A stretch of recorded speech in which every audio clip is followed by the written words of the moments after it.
Dear students, हम class 8 में लिंग वचन तथा कारक नामक चैप्टर पढ़ रहे हैं। इस चैप्टर में मैंने अभी आपको पढ़ाया था कि वचन किसे कहते हैं तथा वचन के कितने प्रकार होते हैं। अब मैं आपको पढ़ाऊंगा कि वचन को हम किस तरह से पहचान सकते हैं कि यह एक वचन है या बहुवचन। वचन की पहचान मुख्य रूप से दो प्रकार से होती है। नंबर 1 संज्ञा तथा सर्वनाम शब्दों के द्वारा, नंबर 2 क्रिया के रूप के द्वारा। सबसे पहले हम संज्ञा तथा सर्वनाम शब्दों के द्वारा पहचानेंगे कि हम किस तरह से ये पहचाने कि ये एक वचन है या बहुवचन। जब संज्ञा या सर्वनाम शब्द एक अथवा अनेक का बोध कराते हैं, जैसे बच्चा खेल रहा था, यहाँ पर बच्चा शब्द संज्ञा है और यहाँ पर संज्ञा एक वचन की प्रयोग की गई है, क्योंकि बच्चा एक है इसलिए यह एक वचन होगा। यदि हमें इसे बहुवचन बनाना है तो होगा बच्चे खेल रहे थे।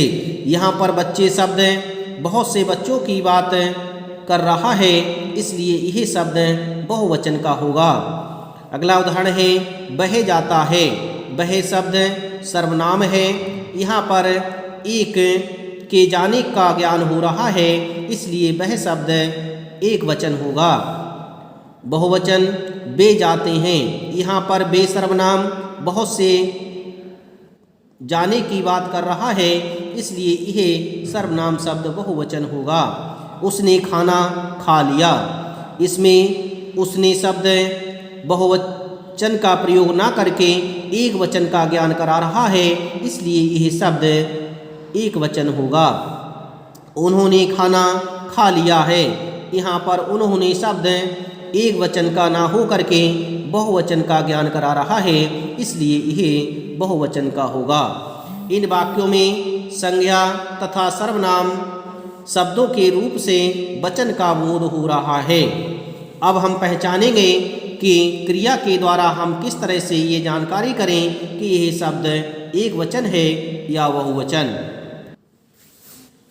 क्रिया के रूप के द्वारा जब कुछ संज्ञा शब्दों का रूप एक वचन तथा बहुवचन दोनों में एक सा रहता है, तब उनका वचन जानने के लिए उन वाक्यों की क्रियाओं के रूप को देखा जाता है तथा उनके इस आधार पर वचन पहचाना जाता है।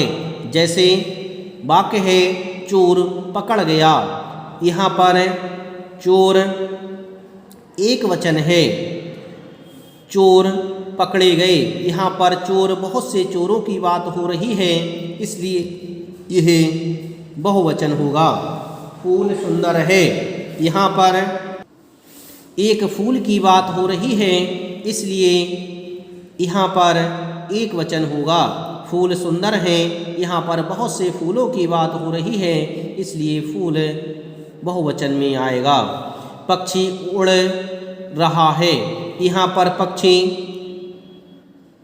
और बहुवचन में पक्षी एक समान लिखा हुआ है, परंतु क्रिया के द्वारा हम पता करेंगे कि यह शब्द एक वचन का है या बहुवचन का। जैसे उड़ रहा है, यहाँ पर एक उड़ रहा है, इसलिए यह शब्द एक वचन होगा।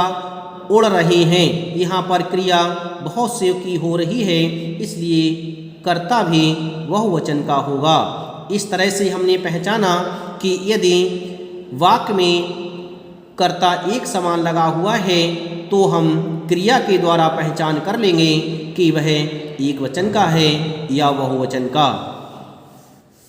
उपर्युक्त वाक्यों में फूल, चोर और पक्षी के वचन का ज्ञान क्रियापदों से ही हो रहा है। इस तरह से हमने पता किया कि क्रिया के द्वारा हम किस तरह से वचन का पता कर सकते हैं कि उसमें एक वचन है या बहुवचन। कुछ वचन संबंधी ध्यान देने योग्य बातें होती हैं, जैसे कुछ महत्वपूर्ण तथ्य हैं जिन्हें वचन बदलते समय ध्यान में रखना बहुत आवश्यक होता है। जैसे अपने से बड़ों के प्रति आदर या सम्मान प्रकट करने के लिए एक वचन के स्थान पर बहुवचन का प्रयोग किया जाता है।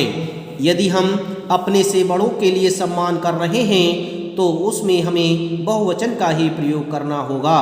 जैसे मेरी माँ आज गांव से लौट रही है। लता मंगेशकर सर्वश्रेष्ठ गायिका हैं। मेरे मामा जी फौज में हैं। यहाँ पर बहुत से लग रहे हैं परंतु यहाँ पर सम्मान के लिए प्रयोग किया जा रहा है, इसलिए हमें बहुवचन में ही प्रयोग करना हो रहा है। लाल बहादुर शास्त्री हमारे पूज्य हैं। नानी आ रही हैं। इस तरह से हमने देखा कि सम्मान के लिए हम जब बोलते हैं तो हम बहुवचन में ही बात करते हैं। पुरुषवाचक सर्वनाम तू एक वचन है परंतु शिष्टता का को ध्यान में रखते हुए हिंदी भाषा में तू के स्थान पर तुम अथवा आप का प्रयोग किया जाता है। जैसे तुम्हें अपना काम स्वयं करना चाहिए। मुझे तुम्हारी माताजी से बात करनी पड़ेगी। मयंक तुम अभी तक गए नहीं। बेटा आपके पिताजी कब आएंगे। इस तरह से पुरुषवाचक सर्वनाम को शिष्टता के लिए प्रयोग करने में हम तू के स्थान पर तुम अथवा आप का प्रयोग करेंगे।